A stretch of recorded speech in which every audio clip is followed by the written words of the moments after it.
Okay, let's jump right into today's explainer. We're looking at John Coley's story, The Western Weird, and this is a tale that brilliantly subverts absolutely everything you thought you knew about pioneer fiction.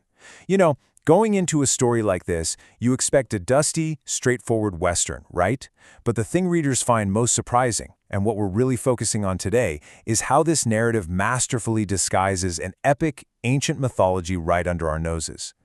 So think about this for a second. What actually happens when ancient European myth collides with the American Wild West?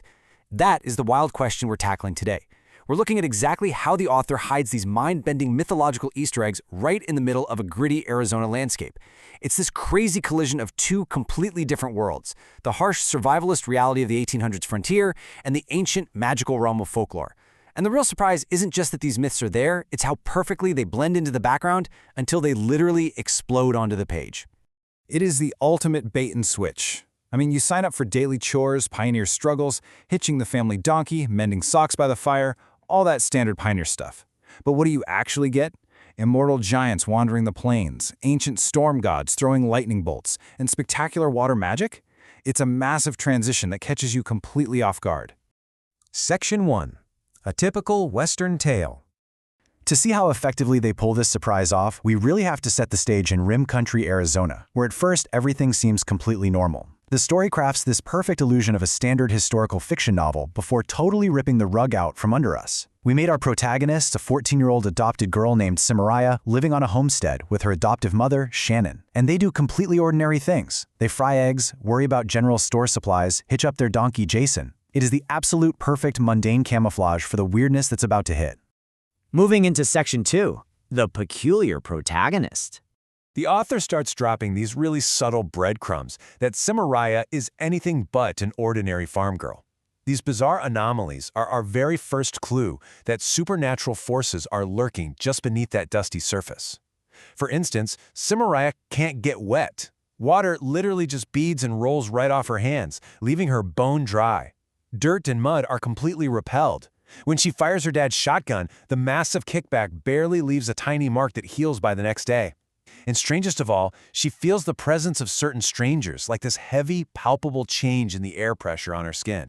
But what makes this so surprising for the reader is how the text rationalizes it all. Cimaraya feels totally isolated by her differences, completely unaware that her quote-unquote weirdness is actually the key to a massive, ancient secret.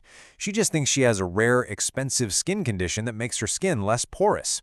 Her doctor dismissed it, her family ignores it. It is just a brilliant way to hide supernatural traits in plain sight by passing them off as weird biological oddities. Section 3, Giants on the Wreck.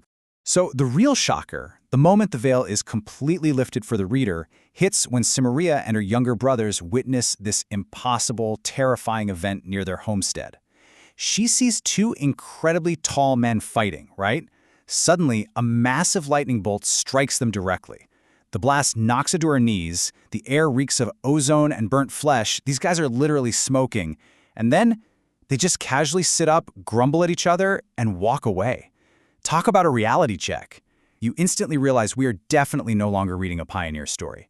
Cimaraya bravely tracks one of these strangers to a cave atop the rim and learns the truth about who they really are.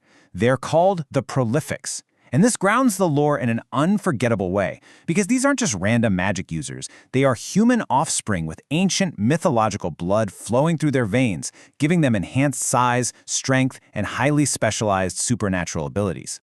And here is the ultimate punchline for the audience. You find out that a dying, 7-foot-tall pioneer giant is actually the legendary fairy tale character Tom Thumb. I mean, the surprise here is the total inversion of the myth. The famous tiny boy from the stories is actually a massive, prolific giant who just happened to be slightly smaller than the rest of his kin back in the olden days. He tells Cimaraya about the other stranger, and well, that's when things get truly terrifying. Which brings us to Section 4, the Pied Piper returns. With one myth confirmed, the story rapidly escalates by revealing the true identity of the second stranger, the muscular guy named Ham who survived the lightning strike. And the horrifying truth is that Ham is actually Hamblin, the original Pied Piper, and he is running his ancient grift right in the American West. At noon on day 1, he rolls into town and hypnotizes the adults with his flute to steal all their money. By nightfall, he summons an unnatural legion of giant aggressive rats to plague the town. And then, at noon the next day, he plays a terrifying new tune to have those rats kidnap nearly 100 children. Seeing a dark fairy tale play out as a Wild West kidnapping plot is incredibly jarring, but surprisingly effective. And if that's not bad enough, Tom Thumb warns Samoria that the Piper's patriarch is a literal storm god. He's nearly 1,000 years old, a descendant of Baal or Zeus, the king of the air. So that massive lightning bolt that struck him earlier, yeah, that was just a warning from his angry grandfather. This raises the stakes to absolute mythological extremes. Samoria isn't facing some local outlaw anymore, she is facing an ancient demigod. Section 5. The Lady of the Lake. This brings us to the most spectacular surprise of the entire explainer, Samoria's true lineage and how she can possibly fight back.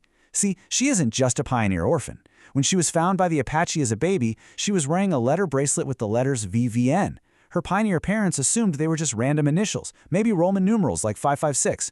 But Tom Thumb reveals the startling truth. VVN stands for Vivian. Samoria is the daughter of Vivian, the Lady of the Lake from Arthurian legend. It instantly explains everything: her impenetrable skin, her incredible senses, and most importantly, why her body completely repels water. She's a weird, a being of pure supernatural blood. The escalating climax hits when these powers finally collide. Samoria tracks Ham to a lake on the rim to save an entranced child from walking off a deadly cliff. She shoots Ham point blank in the face with her shotgun. But, because he's an ancient prolific, it barely phases him. Unharmed, he furiously swings the gun like a bat, shatters it against her head, and knocks her off the cliff into the deep, dark waters below. Ham thinks he's won, but actually, throwing the daughter of a water goddess into a lake? Yeah, that's literally the biggest mistake the Pied Piper could possibly make. Down in the depths, expecting to drown in the element she hates most, Samoria suddenly opens her eyes and breathes the water perfectly. The transformation from a girl mending socks to a literal water deity commanding the elements is just one of the most satisfying bait and switches in modern fiction. She rises up, walking right on the surface of the lake, commands giant tendrils of water to lift the Pied Piper helplessly into the air, and claims total dominion over all waters flowing to the Pacific Ocean. The Zombie Rat Army. But the absolute wildest, most surprising moment is how she finally defeats him using his own weapons against him. You see, Ham's giant rats had drowned in the lake, and because they're now waterlogged, literally filled with the element Samoria controls, she commands them. Hundreds of undeath rats attack the Pied Piper. Watching him get dragged eastward across the Arizona rim by an army of waterlogged zombie rats is a brilliantly chaotic twist. You just have to read it to believe it. They strip him of his magic flute, breaking his spell over the children forever. Samoria successfully returns the children and uses her newfound water magic to properly entomb old Tom Thumb on the rim. But honestly, we're left reeling from this incredible genre blend. It really leaves us wondering, if the Lady of the Lake and the Pied Piper can hide out in the 1800s Arizona desert, what other ancient myths might be hiding in plain sight within modern American folklore today? Thanks for hanging out with me for this explainer, and keep your eyes peeled. The world might just be a little weirder than you think.